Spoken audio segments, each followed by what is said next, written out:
morning, everyone. Bonjour tout le monde. I'd like to take this opportunity to update Canadians on developments in our trade negotiations with the United States. I'm going to go through why we're walking away from a bad deal and what comes next. Pendant une bonne partie de notre histoire, les Canadiens et les Canadiens ont pu compter sur des vents commerciaux favorables.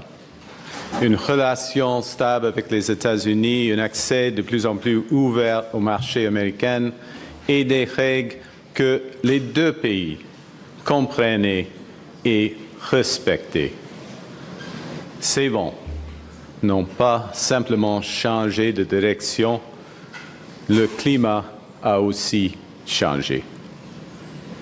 We can't control the storm that blows in from Washington. We can, however, chart a new course by building Canada strong at home and diversifying our trading relationships abroad. Nous sommes maîtres chez nous et le partenaire par excellence à l'étranger. For over a year, Canada has worked intensively and in good faith with the United States to negotiate a new comprehensive trade deal. We've been pragmatic, patient, and persistent. We pursued every opportunity to reach an agreement that protects Canadian workers and their families, that strengthens our economy, and that respects Canadian sovereignty. We've been under no illusions. We recognized from the start that America has changed. Early last year in this room, I observed that the decades-long process of steadily increasing integration between our economies was over. Our government understood before many that America would transform all of its commercial relationships, that it would put a series of tariffs on its closest allies and use economic integration as a weapon. We recognize that sometimes its signature was written in pencil. We worked in that context to try to strike a fair deal on which Canadian businesses and workers could rely. Our goal has always been to get the best deal for Canadians, never a deal at any price or on any time frame. Last month, when the United States announced another round of unjustified tariffs, I gave our negotiating team a new mandate to seek a fair deal negotiated in good faith. Because I believe that people on the ground, on both sides of our border, want this relationship to work. The bonds between Canadians and Americans are long, and they remain strong. A mutually beneficial trade agreement is possible, one that respects our sovereignty, one that builds on our complementary strengths, one that lowers costs for families on both sides of the border, one that creates good jobs for our workers. Canada has always worked towards these goals, even while America's attention and dedication to them have wavered. We've consistently proposed long-term partnerships, while America has often pursued short-term transactions. The gap between partnership and competitor, unfortunately, has remained too wide in recent days. So last evening, I instructed our negotiators to return to Ottawa. We cannot accept what they've offered, and we will not give what they've asked. Over the past year, the U.S. has imposed a series of tariffs that violate its commitment under our agreement with them in Mexico, so-called CUSMA. The United States has continually changed the rationale for these actions, from fentanyl to taxes on U.S. tech giants, to certification of U.S. aircraft, to the sharing of tolls of a bridge that Canada built and paid for, to our dairy policy, to provincial decisions not to sell American alcohol during the trade war, to a television advertisement that quoted Ronald Reagan, to smoke from wildfires while they threatened our communities. Another prominent justification for U.S. tariffs has been their claim that since the United States runs, quote, a trade deficit, with Canada, we were ripping them off. Also a quote. But the U.S.'s narrow merchandise trade deficit only exists because the U.S. buys so much of its energy from Canada. Canada fuels American growth, supplying 99% of their natural gas imports, 85% of their electricity imports, 60% of their crude oil imports. I don't think they want us to stop sending any of that energy.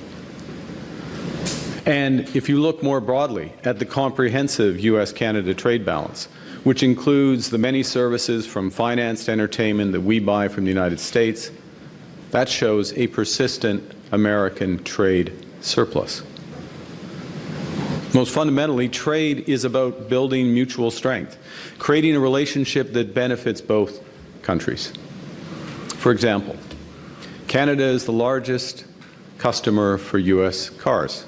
In fact, we buy more American-built cars and trucks than the United Kingdom, Japan, and China combined. It's the same for American steel products. Canada is also the largest customer for 26 U.S. states and a top 3 customer for 45 U.S. states. Last year, Americans sold almost $600 billion in goods and services to Canadians. That's more than $1.6 billion every single day. On the other hand, Canadian exports to the United States lower costs for American families. In contrast, tariffs are taxes. Taxes which are ultimately paid by U.S. consumers.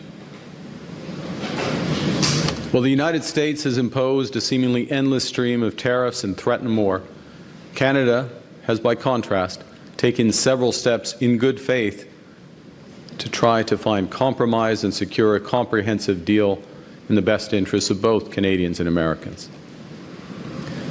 Nos négociateurs ont cherché à non seulement réduire les droits de douane, mais aussi à rétablir un degré de certitude et de stabilité grâce à un nouvel accord global sur lequel les entreprises et les travailleurs canadiens peuvent compter.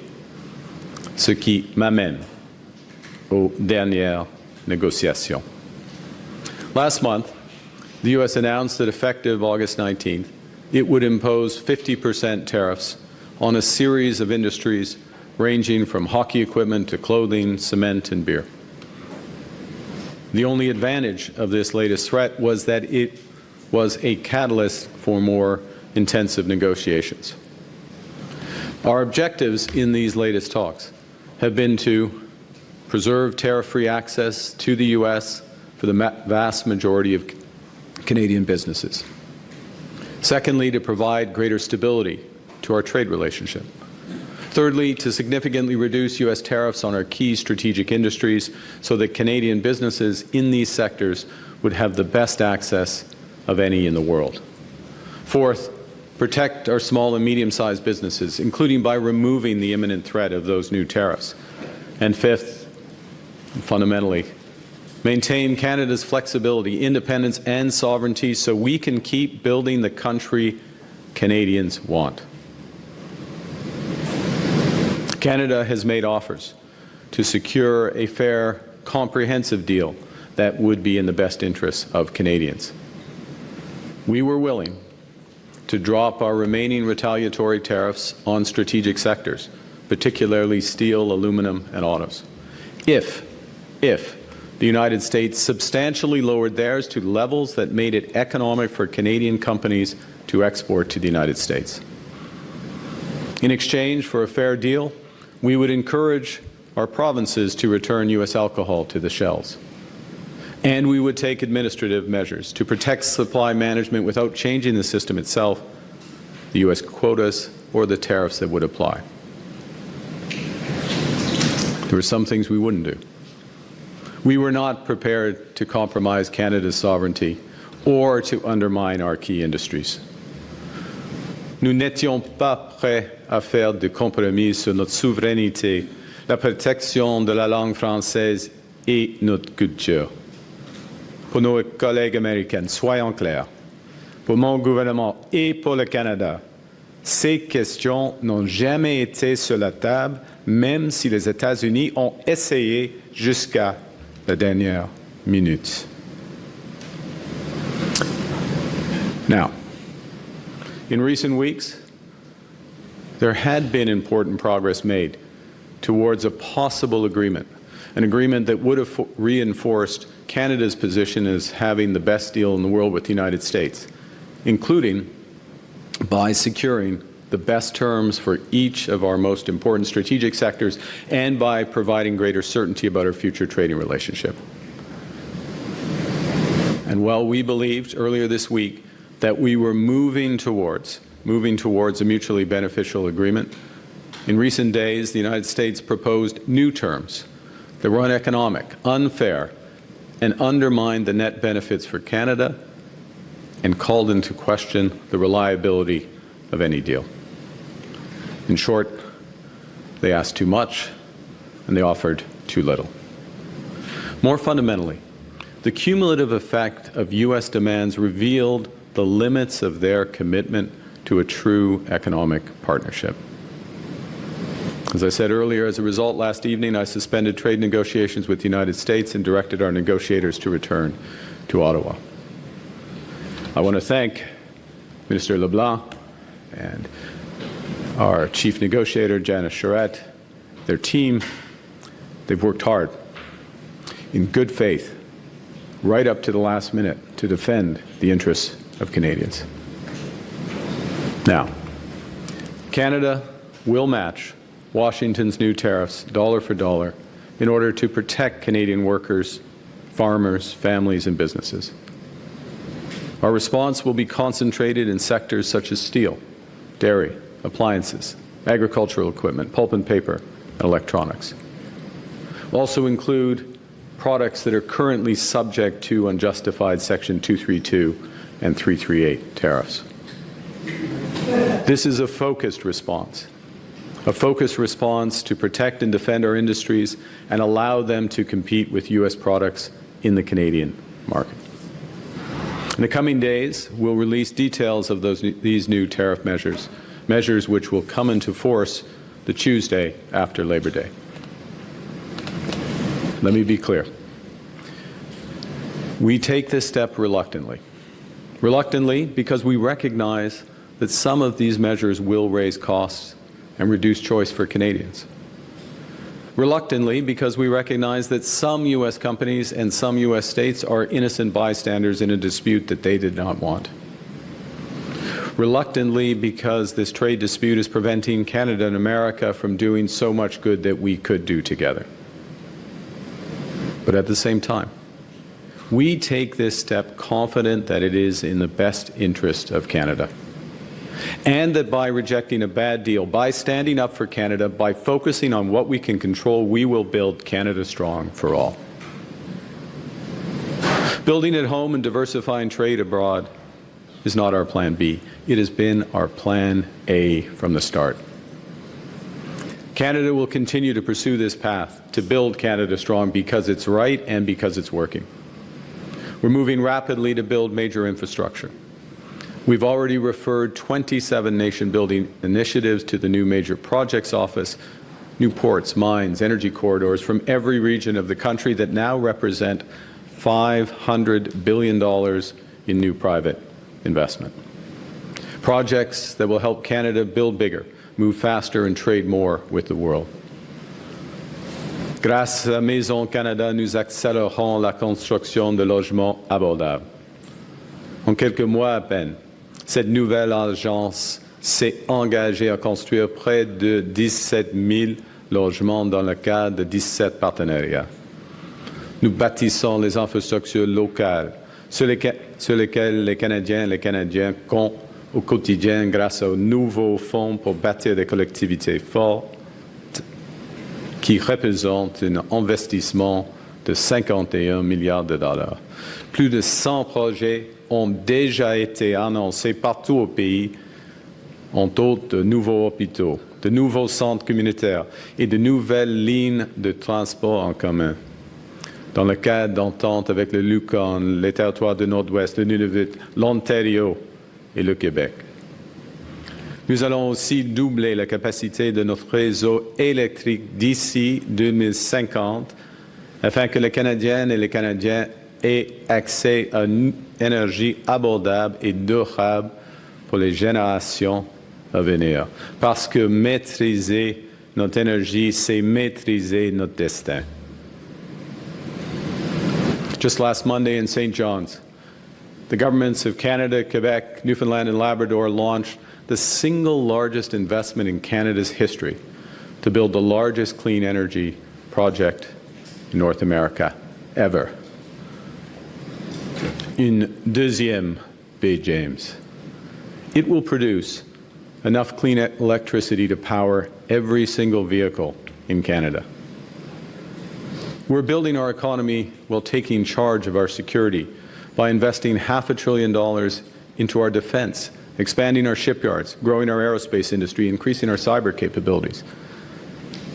And we're realizing Canada's full potential as an energy superpower in nuclear, LNG, renewables, and low-carbon oil and gas. These are the initiatives that are the future of our country. Canada is now the best connected economy in the world. Over the last year, we have signed more than 20 trade and security deals across 5 continents. We completed our most recent deal with the United Arab Emirates in a record 47 days. Canadian businesses now enjoy tariff-free access to 1.5 billion consumers. Over the next 6 months, we'll double that number through new trade deals from ASEAN to India. Cet automne, nous allons entamer les discussions avec l'Union européenne, la deuxième économie en importance dans le monde, pour approfondir et renforcer notre partenariat en matière de sécurité et d'économie. Canada is building such unparalleled market access because we're trusted, because we're reliable, and because we have what the world wants. That's why the world is coming to our door. In just 3 weeks, we'll host the first Canadian Investment Summit in Toronto. The summit is attracting the world's largest investors who collectively manage over $100 trillion in assets. When they get here, they'll find a Canadian economy that has never been more connected or more ambitious. Nous réduisons les impôts, nous éliminons les obstacles et nous accélérons la transformation de notre économie. Nous avons ramené le taux d'imposition sur les investissements des entreprises à seulement 13%, soit 4,5 points de pourcentage de moins qu'aux États-Unis et environ la moitié de la moyenne du G7. Nous accélérons les processus d'approbation et nous les rendons plus prévisibles, tout en investissant avec le secteur privé. Nous bâtissons une économie canadienne unifiée. Au cours de la dernière année, nous avons éliminé tous les obstacles fédéraux au commerce intérieur. Nous avons assoupli les conditions pour que les travailleurs canadiens puissent mettre leurs compétences à profit partout au pays. Nous travaillons aussi avec les provinces et les territoires pour éliminer les obstacles qui ont divisé notre économie pendant des générations. Nous prenons des mesures pour que les Canadiens et les Canadiennes puissent acheter canadien, embaucher les travailleurs canadiens et bâtir avec des matériaux canadiens plus facilement. This fall, in Budget 2026, we will go further to make Canada even more competitive and attractive for businesses and strategic investors to build, invest, and grow. The new U.S. tariffs are designed to hurt us and divide us. They're a miscalculation. They're a miscalculation because Canadians will always take care of each other. We know we're stronger together. In the last year and a half, Canadians have met this moment with resolve, with purpose, with strength.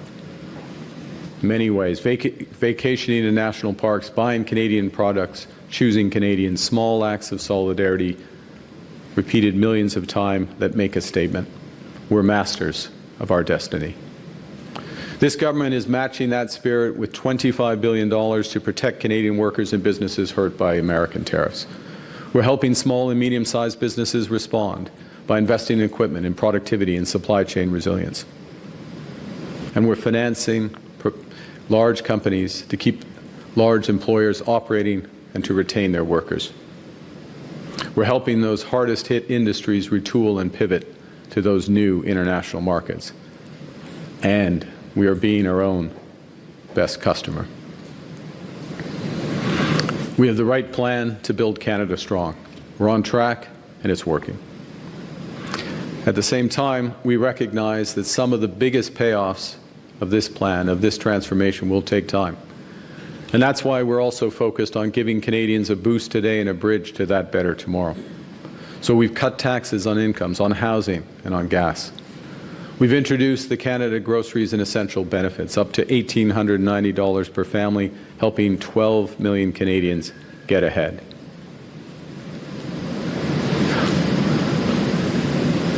We're stronger now than when the United States started this trade war. More unified, more determined, more ambitious. With the strongest fiscal position in the G7 and a resilient economy, Canada has all the resources we need to pivot and to prosper.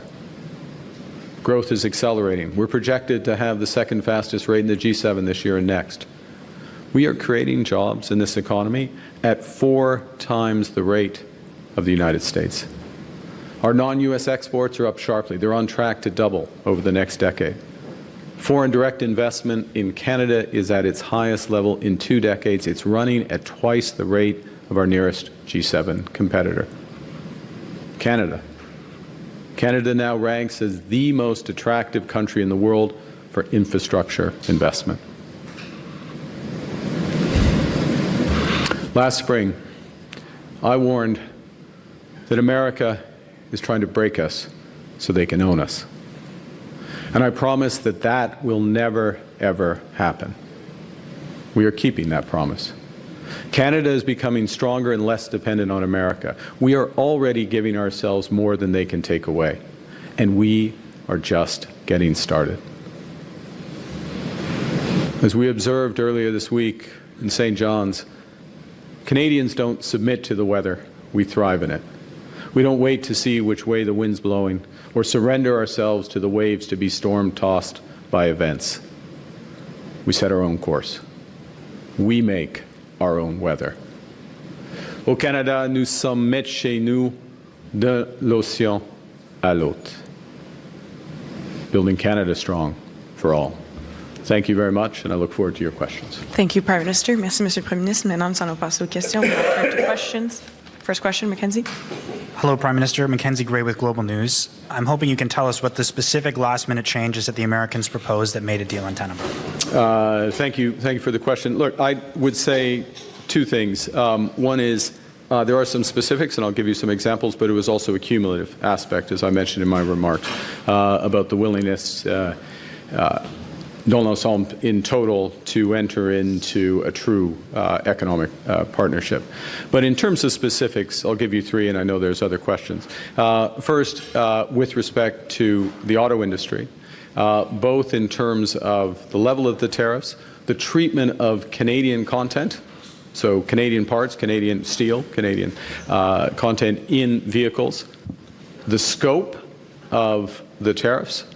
The Americans wanted to limit it to autos only, not include medium and heavy autos and light trucks, to be more specific, not include medium and heavy-duty trucks, which is a big change, obviously. And with respect to Ford's new plant, for example, in Oakville, which is F-350s, 450s, 550s, they would have been excluded.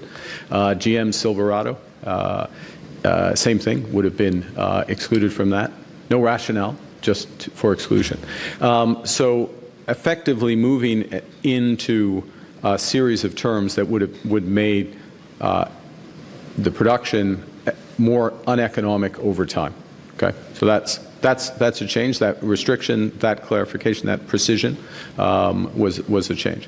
The U.S. introduced at the last hours, efforts to restrict our ability to have other trade deals.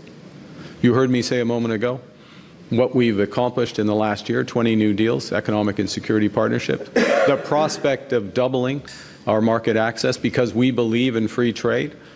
We're the partner of choice in many respects for countries around the world, and the Americans wanted to restrict that. They had language that they wanted to restrict that. Unacceptable.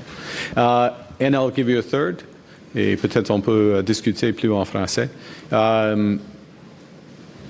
Continual efforts, always resisted, as I said in my remarks, and always will be resisted. Efforts to restrict our protections of our language, our culture, and in effect, our sovereignty.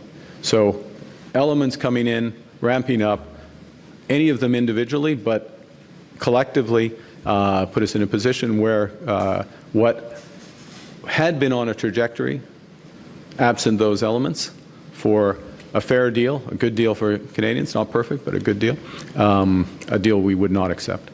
Follow-up. Question suivie. Was Howard Lutnick's involvement in the last days an impediment to getting a deal? It's a question for the U.S. administration. Ultimately, I'm responsible for the decisions of the Canadian government. We take it as a cabinet, but I certainly bear those responsibilities, and so the head of the U.S. administration, the president, bears responsibility for the decisions they take. But I will say this, which is that the Canadian team, unified, the individuals you see here, their team members, our ambassador in Washington, my chief of staff, unified, talking together, the clerk of the Privy Council, everyone in the loop, everyone knows what our objectives are, collective decision making. As I say, ultimately, I and the cabinet bear responsibility for those decisions, but unity. You cannot say that about the United States administration. And as a consequence, last point, and I'll go to your colleagues, because I think this is important. In these last few days, we were drilling down on specific issues that might have been papered over, the differences in the administration, if there were indeed differences. Ultimately, there's a decision maker at the top. And in drilling down on those, a number of those issues that I just referenced became very clear, and there was not a deal that we would sign. Thank you. Next question. Prochaine question. Bonjour, Andréa Blazer, Radio-Canada. Vous parlez de compromis sur notre souveraineté, la langue française, la culture, les industries clés. Quelles concessions précises vous n'étiez pas prêt à faire là-dessus? Par exemple, il y a des suggestions de changer la découvrabilité, en effet, ça c'est le mot, oui, les découvrabilités en ligne de médias français, par exemple, de culture canadienne. C'est une des exemples. Les subventions, le soutien pour notre culture, notre culture et la langue française, et même les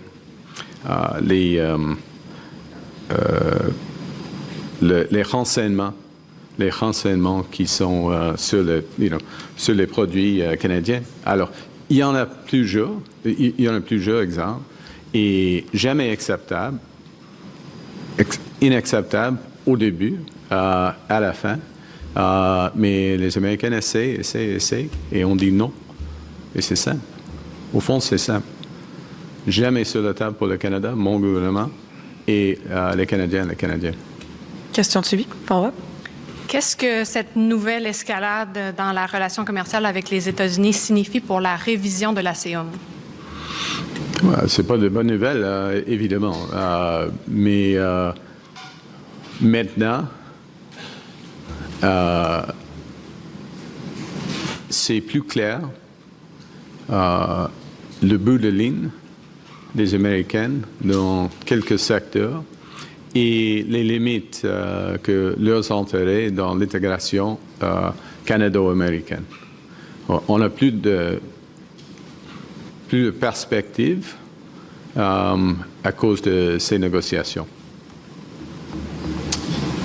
Prochaine question. Next question. CP.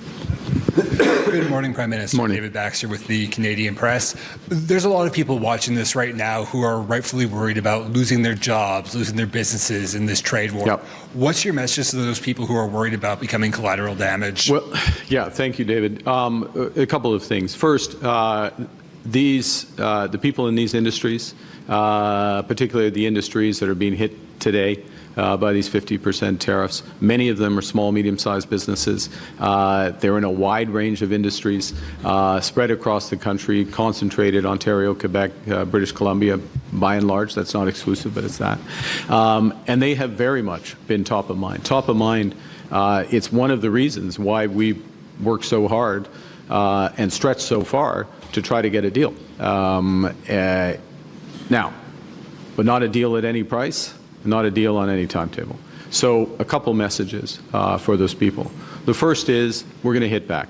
Okay, we're going to hit back and we are going to provide tariff protection where we can, where it's relevant for some of those industries. Steel steel products and others is in some cases an example of that. We're going to provide full tariff protection there to prevent Americans businesses coming in and taking business. So that provides some. But more fundamentally, we will provide support and we will do whatever it takes to support these businesses. We'll be releasing details of this early next week alongside our tariff actions to support these businesses. And we will support these businesses for as long as it takes. In other words, beyond the life of this U.S. administration. Okay, so there's various mechanisms that we've worked up. We'll give all the details in a few days, but think of working through our regional development agencies, also working through the Business Development Bank of Canada, and those will be the focal points for a limited number of easy-to-use but very effective programs that are going to help these businesses work through this period, pivot as necessary, because part of what we're seeing is what the potential future limits are to the American market. Follow-up. Next question suivie. And in the last couple of days, we heard some pushback from some of the premiers, such as Wab Kinew. Susan Holt said she was reluctant to put liquor back on the shelves. Quebec's Christine Fichette was saying she hadn't made up her mind on what Quebec's response was going to be yet. And Doug Ford was uncharacteristically silent, but he did send you a letter outlining his red lines last Monday. Just did any pushback from the premiers play a factor in the decision to end talks with the U.S.? Thanks for the question. First, let me say a couple of things. I mean, the short answer is no. So just to give you that perspective. But, and this is an important but, the dialogue with the premiers in the last few days, over the course of the last 18 months, and the partnership that we've established with the premiers is crucial, fundamentally important. The essence of our First Minister's discussion 2 days ago, we're going to have another one this afternoon, but the essence of our First Minister's discussion 2 days ago was that it's our judgment, as we told Canadians, that we were on a path to a potential deal that would give Canada not just the best deal overall, but the best deal in all of our strategic sectors, that the price for that deal, in our judgment, was worth paying. We still had to come back to the premiers with the exact specifics, so it's entirely reasonable for Premier Fichette or a premier to say, well, I want to see everything before I make that determination. But that our judgment was going to be that it's going to be worth to take steps, a couple of steps that provinces needed to do in order to get the overall deal. I'll go back to Mr. Baxter's question, not least because of the potential impact that we will now be fighting against on these small, medium-sized businesses here. Okay, so that was the discussion. I would, as chair of that meeting, there was a consensus that that's what we would do, subject to finishing the negotiation. Now, they didn't have to make that determination Wednesday, I guess it was, when we spoke, because we hadn't finalized all the terms of the deal. We were still negotiating the deal. And as it turns out, as I've just described, that the Americans changed a number of those terms, introduced new elements, made it uneconomic. And so we're not asking the premiers to do anything today except work together to support our businesses and build the country strong.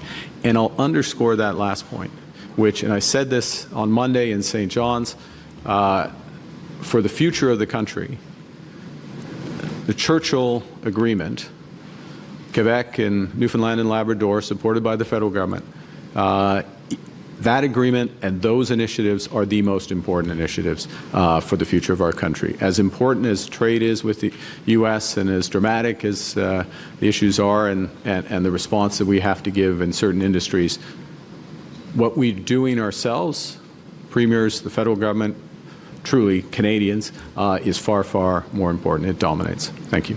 Next question. Prochaine question. Good morning, Prime Minister. Mike Blanchfield, Politico Canada. You've outlined a few things that the Americans asked for that were unacceptable to Canada.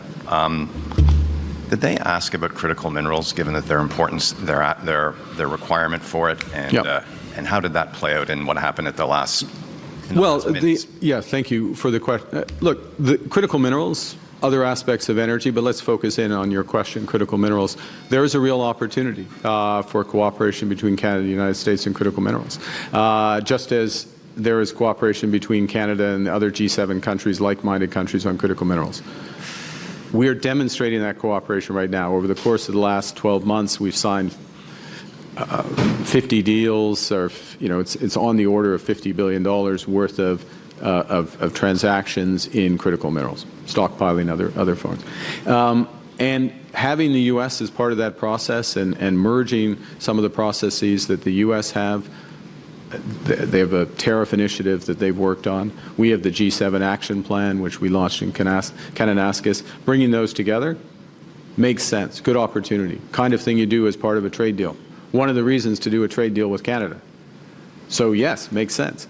Now, in the context of the U.S. putting 50% tariffs on a bunch of our business, trying to influence our cultural support and language protections, not agreeing to sensible economic terms for our core industry in autos, we've got a lot of demand for critical minerals, so there's less opportunity to cooperate with the United States. That is something that is a missed opportunity as a consequence of what's happened, but we didn't cause it to happen. Did they ask for exclusive access to our critical minerals? We would never give exclusive access. And did Canada do anything at the last minute that could have triggered this? Did you make any asks or offers?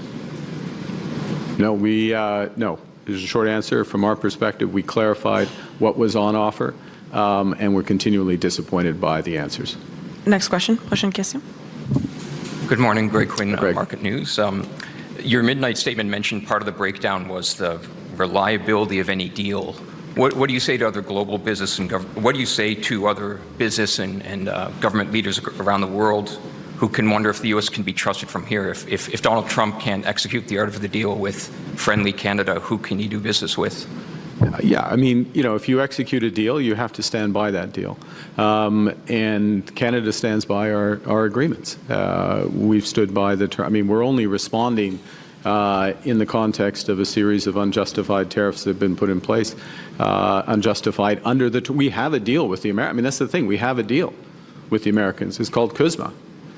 We have side letters that clarify behavior in steel, in aluminum, in autos. All of those are being violated day in, day out. They act as if, we have a deal. Okay, what message does that send? On the other side of the ledger, you have a country, Canada, that has a series of trade deals around the world that's expanding rapidly, that will continue to expand because we're trusted, because we're reliable, because we have things like critical minerals, many other aspects that the world wants. And so we're going to continue to pursue that. And one thing that we certainly were not going to accept was any restriction on our ability to execute those deals. Follow-up. Secondly, was part of your calculation around declining U.S. bargaining power? I'm thinking of President Trump's polling numbers versus yours. I'm thinking of already elevated inflation that American consumers are facing, and also, recent instability in the U.S. bond market. Well, let me say a couple things. No, in terms what we're focused on, as you know, is building Canada strong. It's putting Canada in a better position for Canadians, for all Canadians. Now, it happens to be the case that we are stronger and we're in a better position than we were 18 months ago. because we've recognized right from the start that we needed to focus on building at home, we needed to diversify abroad. Both of those have longer payoffs, but we're already starting to see some of the benefits of that. We recognized, and credit to the Minister of Finance, we recognized right from the start that we need to continue to maintain the strongest fiscal position in the G7 so that our borrowing, and we will borrow, but borrowing for investment, not for operating expenses, and that shift in borrowing there. And let me make this point, because the last part of your question, you know this well, that we are entering a phase where fiscal strength, discipline, focus is going to be very important. It's going to be scrutinized. I mean, it doesn't, I will say to Canadians at home, like as someone who's been in and around financial markets for a long period of time, what I'm about to say doesn't make sense, but it's the way the world works, is that markets sometimes ignore these fundamentals, and then all of a sudden they focus on them. And when they focus on them, if you don't have your house in order, it's too late. We have our house in order, and we're getting stronger. So.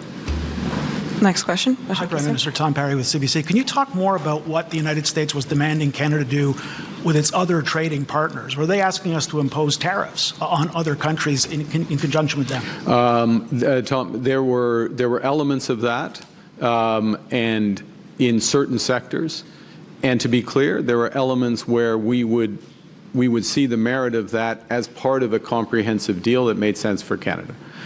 So if you have an integrated auto market and you want to have an integrated steel market, for example, related aluminum market, then and you have concerns, as we do, as the Americans do, about non-market economies, about transshipment of steel, for an example, through third countries, et cetera, then it makes sense to align and I would say that, again, within a comprehensive deal, we'd be prepared to do that. But that's us deciding to do something that is in our joint interests, as opposed to being told to do something or being restricted from doing something else. Now, the second point is there are a series of steel and aluminum related. By the way, if you do that, though, you should have an integrated market. In other words, the tariff level that you apply from Canada into the United States, because America wants to tariff everybody on everything, but the tariff level you apply should be clearly the lowest. It shouldn't be the same as other people. It should clearly be the lowest because you have this added market protection. That's part of the negotiation. We weren't satisfied. Ultimately, we're on steel, aluminum, and related products, so-called derivative products. Think HVAC systems, nuts and bolts, anything that's Bombardier products, Bombardier recreational products. There wasn't enough movement. Then there's a separate issue, and I'll just stop with a sentence here, which was language which suggested restrictions in terms of our ability to execute trade deals, which would always be unacceptable to this government. Follow-up. What do you think their goal was there? What were they trying to do? And if I could just, a second part, what were they asking on culture? You can ask the first, not double follow-up. Since you asked, could you ask? I'm going to say, no, you can't ask 3 questions. Look, sorry, now I've forgotten the first part of your question. What was it in trying to get us gain more control over our trade policy? Oh, why are they trying to do that? It's a power play. It's a power play, and becomes a question of sovereignty. Look, let's take a big step back.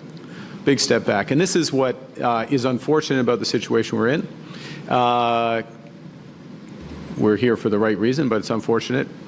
Canada and America and our G7 partners, we think about a lot of issues the same way.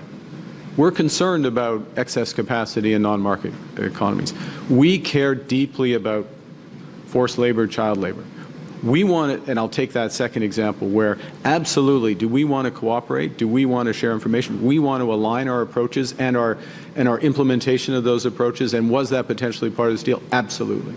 There's a host of other things where absolutely we want to work together, but when it moves into restrictions and using Canada effectively as more leverage for America, clearly, Canadians wouldn't accept that. We're a proud, independent country. We've got the right values. We'll make our decisions about who we want to trade with and how, and including on how we work with the United States and other partners. Thank you. Il y a un seul follow-up. We'll have time for one last question. Oui. Dernière question, Chris. Oui. Good morning, Prime Minister. Christopher Nardi from the National Post. The government to date seems, at least publicly, to have been very reluctant to wield critical minerals and energy as a weapon as part of this trade war. Is that going to change now? Are those on the table? We have a range of other options to protect our industry. You know, first and foremost, what are we looking to do with our counter tariffs? It's to protect industries that are disadvantaged by the American trade action. So we start with that. And then we think about matching in ways that have the least negative impact on Canadians. We don't like doing these, but in this environment, it makes sense. One of the things that's happening, I'm going to answer your question this way. One of the things that has happened over the course of the last 12, 18 months is that we have considerably ramped up development of critical minerals.